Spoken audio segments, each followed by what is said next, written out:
Hey guys, Day1 and here's my top 5 Resident Evil games. Keep in mind that I haven't played every game due to me not having certain consoles to play them, as well as the funds to acquire some games/consoles.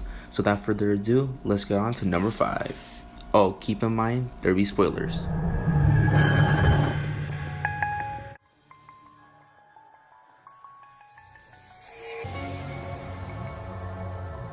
Resident Evil Dark Side of Umbrella Chronicles is an armor shooter that bridges Resident Evil 0, 1, 2, and 3, as well as Code Veronica. Now you're probably thinking, why?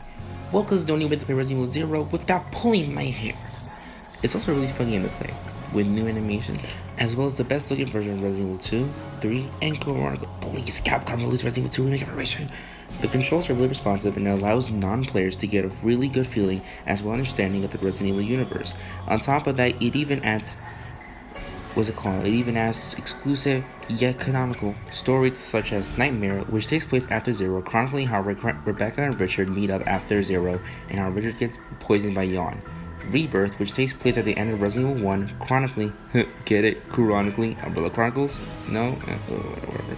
Chronicling Wesker coming back from being impaled by the Tyrant and how he escapes the mansion before it turns to a Michael Bay fetish.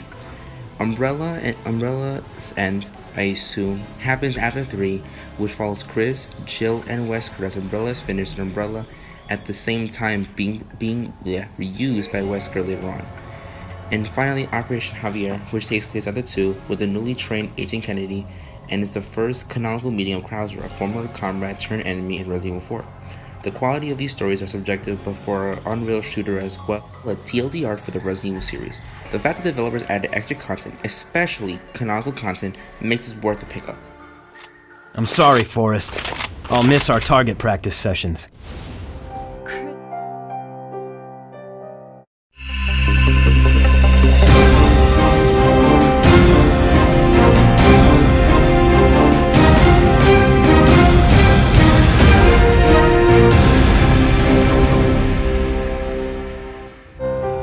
A side story done right, building off Resident Evil 2's mechanics/graphical update to make out the original trilogy the best looking one. The game also allows you to witness Raccoon City as it initially falls into the tragic relation of Raccoon City to the trilogy of the story having PTSD insane, and after failure to save survivors after the police said people were attacked by zombies, Jill says fuck it and makes it her last escape. Though it would be Resident Evil without Umbrella having people in her sending them to Tyrant, he's controlled by Umbrella and he's intelligence. The objective is to eliminate the survivors first, which are Chris, Jill, Brad, Rebecca, and Barry. Chris, Barry, and Rebecca fortunately are out, but Jill and Brad are still in the city, Brad being killed by Nemesis and Jill being able to survive. The implementation of quick events, quick turns, and dodging mechanics makes the game interesting. Choices often change the ending of the game, not really in a bad way, and the quick turns like dodging makes the game run faster, which doesn't deter. No! Still not scared. Now onto the mercenaries. Yup, it's a game.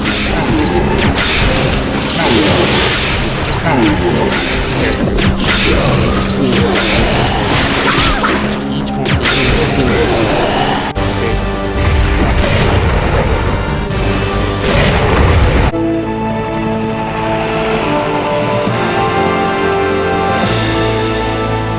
I guess we're all set. All right then, we're out of here. Oh no. It's here. It's time to go.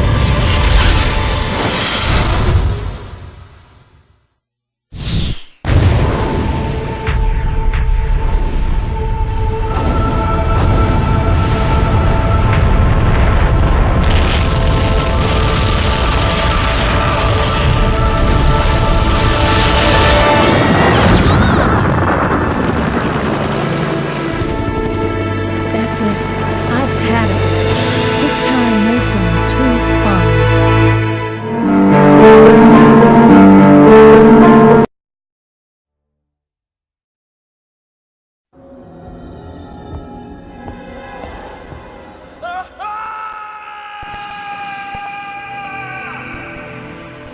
The game that started it all. No, it's the director's cut. The director's cut refines the original with it being less bulky in certain areas, such as the addition of auto-aim and a new advanced mode, which provides a whole new experience via new item placements, new room angles, costumes, new animations, and added content such as forcing. An issue for most is the new soundtrack, for example The Basement. While it is odd compared to the original, I feel it blends with the tone of The Basement as well as the new campy tone of the game. The trumpets add a wacky oh god this feel, which is pretty cool. Fun fact, if you highlight advanced mode and hold the right D-pad, it will glow green, give you double ammo pickups, so your bullet clips are now 30, and so on and so on.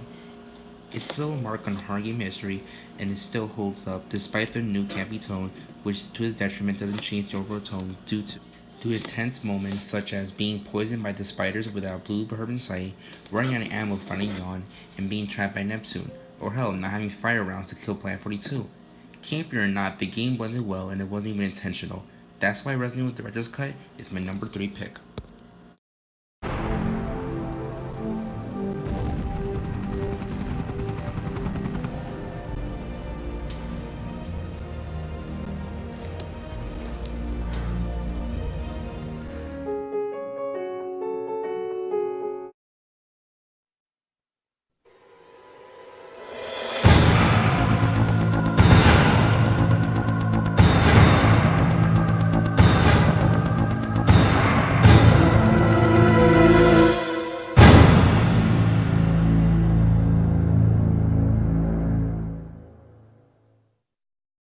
The end-all be-all fan favorite Resident Evil game is number 2 on the best list.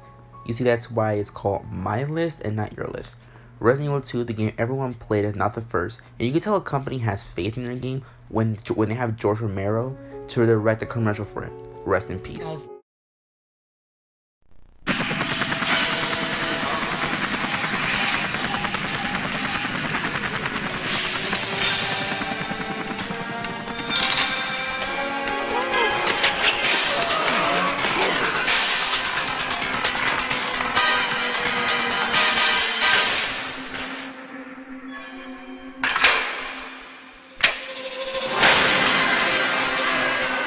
Biohazard 2. Capcom. Leon and Claire as they try to escape a decimated Raccoon City due to a T-virus outbreak. Throughout the game, you'll encounter BOWs, mutated scientists, and as usual, tragedy at every corner. The graphics compared to the original look beautiful, even today somewhat. The thing that makes the game really amazing are two things that go hand in hand: scenarios and accessibility / replayability. The game has 2 discs, one for Leon and one for Claire, but each have an A and B scenario. So for example, you play Leon A, then you play Claire B, and Claire A to Leon B. Each play differently, with a new enemy coming in on scenario B, Mr. X, which is a new tyrant that dies in the same way the original did. So what's up, Umbrella? Secondly, the idea of accessibility / replayability. Scenarios allow replayability alone, but with speedrunning for specific ranks, bring the Force of Virus scenario, which lets you play as Hunk, a fan favorite and Umbrella employee that has to attract the G-Virus sample to the extraction point, and Tofu Last Survivor, which lets you play the Force of Virus mission as a chunk of tofu. Man, that's weird. Now, accessibility. This game recaps the first and beginning, allowing new players to get a better game for their first one and a sequel that can be played as their first. That's why Resident Evil 2 is my number 2 choice.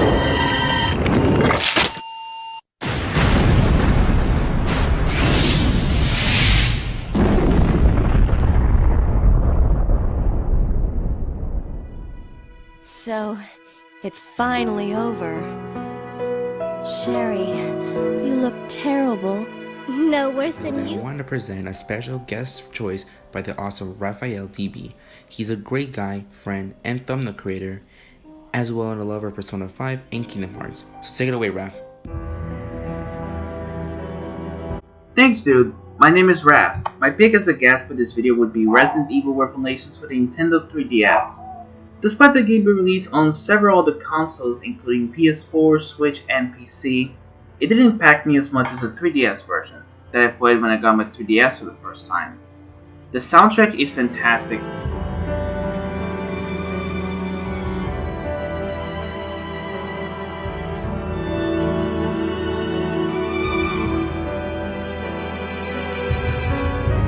And my favorite part of the game in my opinion. giving you a good amount of suspense, tension, and terror in the game, especially with the game taking place mostly on an abandoned fancy ship. The gameplay feels like the first Resident Evil games with the aesthetic of Resident Evil 4, including things like the third-person view and the camera, and even the shooting controls, which you can actually move instead of staying there while shooting. With the whole exploration for finding important items to either solve puzzles or get to other rooms you didn't have access from it feels kinda like Resident Evil 1 and 2 if you think about it. And fighting enemies while getting much stronger as it progresses in the game feels very satisfying. Raid mode is also a mode I actually really enjoy a lot, with good fast-paced action but beating the crap out of some good old crazy monsters, with some RPG leveling up system and upgrading weapons which I really like. If I had to say negatives to the game, I would say the unnecessary inclusion of these previously on Resident Evil Revelations themes, which looks like a TV show if you remember, which is honestly pretty pointless. And the other negative I have with the game has to be the annoying final boss fight, which, in my opinion, really sucked. It's way too hard and strong, and trying to survive this thing is pretty much insane. But that's pretty much all negatives I have with the game, because overall I've really enjoyed my time with this game, and it's easily my favorite Resident Evil. But again, I didn't play a whole lot of them, so I can't really tell much. People around me say that Revelations 2 is the better game, but to be honest, I don't agree on that. Especially because it felt more mediocre on impact compared to the first 3. Even though I was glad Claire is back after so long. By the way, the Vita version is so bad, I didn't want to even look at it before. But overall, Resident Evil Revelations is personally my favorite Resident Evil game. Nice, Raph. That's a great pick. I definitely agree with you. Revelation was a great game as well as a great side game. Also, I do remember the boss battle with Veltro on 3DS, and it was super hard and tedious. Fortunately, it was fixed in the PS4 port, and despite the graphics being low poly on the models, the game blends original Resident Evil gameplay with 4 as well as the moving and shooting mechanics from 6. There are moments you can tell it was a Portal game due to the lack of controller complexity and the aforementioned models. Story-wise, it still holds up as well as the raid mode, which is a way far better RPG version of the Mercenaries. Revelations 2 kinda sucks in a lot of the great Revelations soundtrack. On the bright side, Zapping Revelations 2 was leagues better than Zapping in Resident Evil 0. Once again, thanks Raph for hosting your guest choice here, and by the way, this is the guy who's now making my beautiful thumbnails, so you have my thanks for life. Now, my number 1 pick for my favorite Resident Evil game of all time is...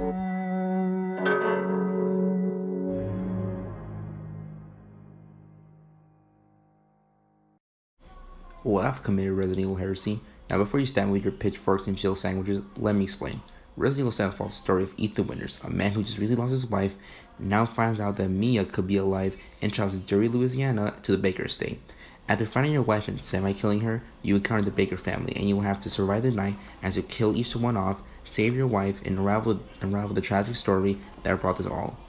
It makes sense that this is my favorite since channel, why I've played it many times, even in the hardest difficulty, but personally it's the first Resident Evil game that I've attempted to platinum as well as to unlock/collect all items. The gameplay is fun, the atmosphere is amazing, and the soundtrack is out of this world, from the save menu theme to its main theme. The intro cinematic is awesome, plus it's something new for the Resident Evil series, and no, it's not the first person perspective. Resident Evil Survivor was the first to do this, despite failing. Resident Evil 7 builds a story that truly is its own, with its own added bonus of established world building. It doesn't continue 6 or 5 or somewhere in between where you'll go into an established character. It goes into its own route, which allows new players to fall in love with the series without playing the other games. Yes, you meet Chris, but it's not really integral to the story, and its presence is only before the credit roll. As well, the new Resident Evil engine, which gives the series a new coat of paint, with photorealistic graphics that fit the story. Now, I do have issues with the game. The hidden trophies are kind of a joke, and the cruise ship section of the game is slow and drags. Other than that, that's why this is hands down my favorite Resident Evil game of all time.